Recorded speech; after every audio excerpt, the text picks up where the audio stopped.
All right, a Fox News alert, a ceasefire deal between Israel and Hezbollah going into effect overnight. Benjamin Hall joins us live with more. Benjamin, is it holding? Well, so far, yes, it is, Brian. There have been a couple of Israeli firings on Hezbollah cars, but they say that that has been controlled at the moment. But look, the ceasefire has been talked about for a few months now. It's been negotiated for a few months, and it should bring a 60-day ceasefire to the war against Israel and Hezbollah. We saw celebrations across Lebanon yesterday, and not least because the day before we saw the heaviest Israeli bombing of Beirut since this war began. The terms of the ceasefire are as follows. It will take place over 60 days. Israeli troops will withdraw and Lebanese troops will replace Hezbollah. The US and France will monitor for violations as well as the UN, and Israel can defend itself in case of violations. Hezbollah have agreed to withdraw north of the Litani River. That's 18 miles from Israel. And that is the same agreement they reached in 2006, with some critics now saying Hezbollah didn't abide back then, so why give them the breathing space now? Many others, however, are supporting it. This is a product of hard work put by the US government and our government and the Lebanese government. But I think the essential point to understand is that this deal was enabled by the fact that Israel significantly degraded Hezbollah over the last few months. Hezbollah is much weakened than it used to be. Yeah, and look, there are benefits to both sides here. As you just heard there, Hezbollah has indeed been totally degraded. Their leadership, including Nasrallah, has been killed. You remember the pages exploding, wounding thousands of them. And Iran support this as well. They've said they don't want to lose, really, their most important proxy. On the Israeli side, the Israeli aim was to get the 60,000 displaced Israelis back home, and this allows that. But also remember that they are fighting on four fronts, and keeping a large-scale operation inside Lebanon is going to be tough for them. And Benjamin Netanyahu said that this was an opportunity for them to set back and almost rearm. Whether this leads to a negotiation and a ceasefire with Hamas is another question. President Biden said yesterday he hoped and prayed, and he said he thought there would be one before the end of his term. Hamas also open to it as well, a leadership saying today they were open to a ceasefire. So good news inside Lebanon at the moment, certainly for Hezbollah.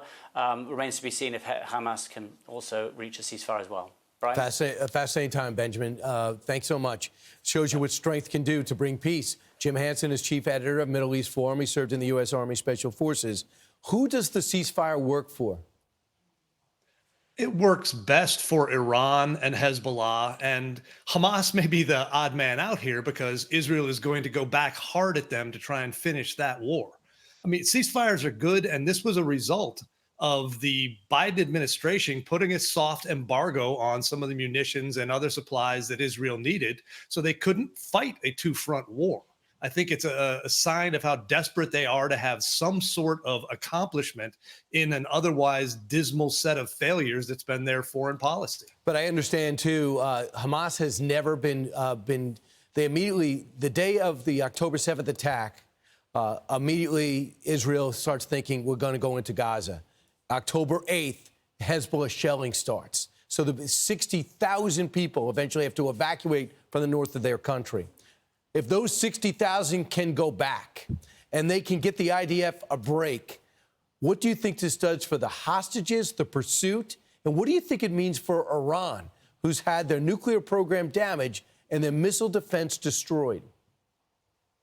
I think the biggest win for Israel is if their people can return to their homes in northern Israel. If Hezbollah withdraws north of the Litani River, which there was a UN resolution 1701 requiring that, and the Lebanese government and army actually enforce that, which the U.S. can make them do. We pay them a lot of money. So if we use that money as leverage and force them to stay up there, then Israel gets those about 100,000 plus people returning home. That's great. Then they can go ahead and as I mentioned, finish the war against Hamas and then start figuring out what the end game is with Iran. Ideally, the people of Iran decide they need a better government and go ahead and remove the mullahs themselves, then everyone can go ahead and breathe a little easier. Jim, it's not a good time to be the Grand Ayatollah. Trump's coming to town. Maximum pressure is about to come back. Their air defense has been destroyed. Their radar has been destroyed. Their nuclear program has been damaged. And they're out of their two big bodyguards, Hamas and Hezbollah, are flat on their backs. Not a good time for Iran, that Iranian government. You're giving me all that joyous vibe there, Brian. I like the way that sounds. And the Grand Ayatollah and the rest of the leadership of the Islamic Republic should be worried. They failed. they put all of their, chess pieces into play against Israel in a 7+ front war, and they have failed miserably. They've been, Hezbollah got wiped out, essentially, their entire leadership taken off the board. Hamas is on its last legs. The Houthis will catch their trouble later. So I think they're the ones now who have to be wondering how much time they've got left. And, Israel was light on the places they hit. They hit one nuke site that wasn't declared, but I think they need to be worried about the rest of their toys in the homeland there. Yep. Sometimes you have to have war to get peace. Jim Hanson, thanks so much. I'm Steve Doocy. I'm Brian Kilmeade. And I'm Ainsley Earhart. And click here to subscribe to the Fox News YouTube page to catch our hottest interviews and most compelling analysis.